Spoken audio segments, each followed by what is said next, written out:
دوسرا یہ ایک اور سوال بہت سارے بھائیوں نے پوچھا ہے کہ اعتکاف کب شروع ہوتا ہے، معتکف اپنے معتکف میں کب داخل ہوگا؟ تو اس حوالے سے بھی دو چیزوں کو مد نظر رکھنا چاہیے، سمجھ آ جاتی ہے۔ پھر ایک تو یہ ہے ابو داود میں حدیث ہے رسول اللہ صلی اللہ علیہ وسلم کے بارے میں، کان رسول اللہ صلی اللہ علیہ وسلم اذا اراد ان یعتکف، جب رسول اللہ صلی اللہ علیہ وسلم اعتکاف کا ارادہ فرماتے فجر کی نماز پڑھتے، ثم داخل معتکفہ، پھر اپنے معتکف میں اپنے خیمے میں جائے اعتکاف میں داخل ہو جاتے۔ تو بعض علماء اس سے یہ لیتے ہیں کہ 20ویں روزے کی فجر کی نماز پڑھ کے تو رسول اللہ صلی اللہ علیہ وسلم جو ہے وہ داخل ہوتے تھے تیاری کے لیے، لیکن اعتکاف جو ہے وہ بعد میں شروع ہوتا ہے مغرب کے بعد۔ تو ہمارے فہم کے مطابق یہ بات درست نہیں ہے، کیونکہ دوسری چیز کو مد نظر رکھنا چاہیے، وہ یہ ہے کہ رسول اللہ صلی اللہ علیہ وسلم آخری عشرے کا اعتکاف کرتے تھے۔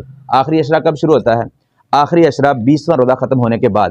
تو معتکف کو 20ویں روزے کی افطاری مسجد میں کرنی چاہیے اور باجماعت نماز پڑھے، پھر ساری رات محنت کریں، طاق رات ہے ليلۃ القدر کی تلاش کرے، اللہ تعالیٰ کو بنانے کی کوشش کرے، عبادت میں اپنے آپ کو کھپائے اور 21ویں فجر کی نماز پڑھ کے وہ اپنے معتکف میں داخل ہو جائے، جس طرح کہ رسول اللہ صلی اللہ علیہ وسلم ہوا کرتے تھے۔